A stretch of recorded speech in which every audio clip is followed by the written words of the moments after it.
Hello friend, welcome back to my YouTube channel. आज हम लोग इस वीडियो में क्लास 10th त्रिकोणमिति प्रश्नवाली 8.1 का क्वेश्चन नंबर 11 देखेंगे, जो कि 1 से लेकर 10 तक हम लोग पिछली वीडियो में कर चुके हैं और इसका थ्योरी के साथ कंप्लीट किए हैं। तो आइए बुक से हम देखते हैं, क्योंकि ये सही गलत असत्य और सत्य वाला क्वेश्चन है। तो आप यहाँ पर देख सकते हैं, कह रहा है 11 नंबर क्वेश्चन, बताइए कि निम्नलिखित कथन सत्य है या असत्य, कारण सहित अपने उत्तर की पुष्टि कीजिए। यानी कि कह रहा है 11 नंबर क्वेश्चन की बताइए कि सत्य है या असत्य है, और उसको कारण सहित बताइए कि क्यों सत्य है और क्यों असत्य है। तो फर्स्ट क्वेश्चन कह रहा है tan a का मान सदैव 1 से कम होता है। यानी कह रहा है यहाँ पर tan a का मान सदैव 1 से कम होता है।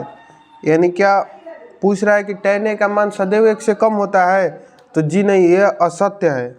यहाँ लिखेंगे हम सॉरी दोस्तों, असत्य है। क्यों असत्य है? क्योंकि tan a का मान 45 डिग्री जब रहेगा ना, तो 45 डिग्री पर ही 1 हो जाएगा, यानी कि 45 डिग्री पर 1 हो जाएगा। और tan 60 डिग्री का मान 1 से अधिक होता है, 1 से अधिक होता है, इसीलिए यह असत्य है। नेक्स्ट क्वेश्चन देखते हैं। सेकंड नंबर क्वेश्चन क्या कर रहा है? सेकंड नंबर क्वेश्चन कह रहा है कोण ए के किस मान के लिए sec बराबर 12/5 है। यानी कि कोण ए का जो मान दिया है, सेकंड क्वेश्चन देखते हैं। सेकंड क्वेश्चन कह रहा है कोण ए के किस मान के लिए sec बराबर 12/5 है। यानी कि कह रहा है कि sec बराबर 12/5 दिया हुआ है, ये सत्य है कि असत्य है?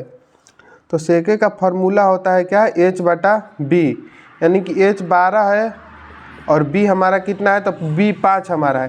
तो यानी कि जो आधार से हमारा कर्ण जो है वो बड़ा है, तो ये बात सत्य है। यानी कि जो हाइपोटेनस होता है वो हमारा बराबर होता है किससे? आधार और आधार का स्क्वायर प्लस लंब के स्क्वायर के बराबर होता है, तो इसीलिए ये बड़ा होता है। तो बड़ा इसमें दिया ही है, 12 जो है बड़ा है, तो इसीलिए ये क्या है? तो सत्य है। तो इसको हम कैसे लिखेंगे? तो इसको हम लिख सकते हैं, क्योंकि यहाँ हम नीचे लिखेंगे क्योंकि समकोण त्रिभुज में कर्ण सबसे बड़ी भुजा होती है।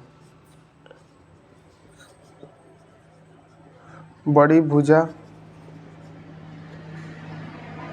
सॉरी दोस्तों, कर्ण सबसे बड़ी भुजा होती है, इसीलिए ये क्या है? तो सत्य है।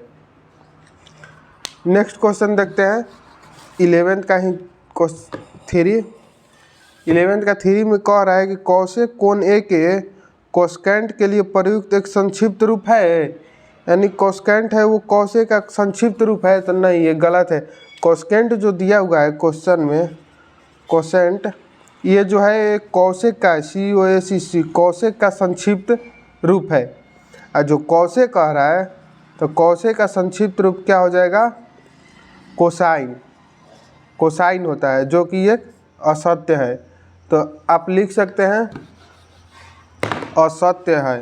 असत्य है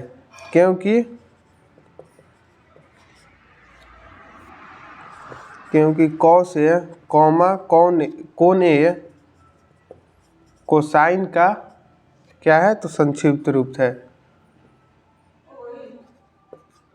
कोसाइन का संक्षिप्त रूप है। ऐसे आप लिख सकते हैं, आपका आंसर हो जाएगा। इतना ही लिखना है, ज़्यादा नहीं, एक लाइन का है। नेक्स्ट क्वेश्चन है हमारा क्वेश्चन नंबर 4। क्वेश्चन नंबर 4 कह रहा है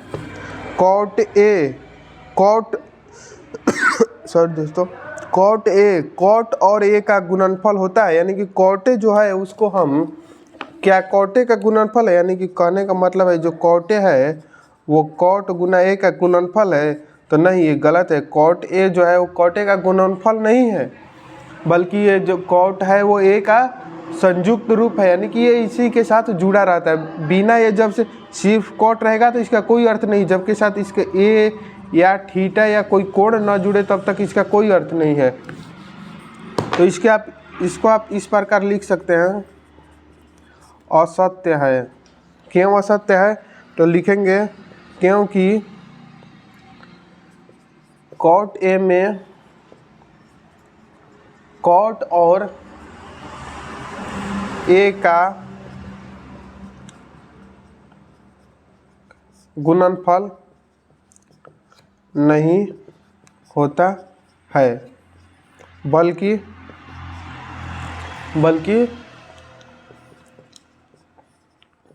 एक दूसरे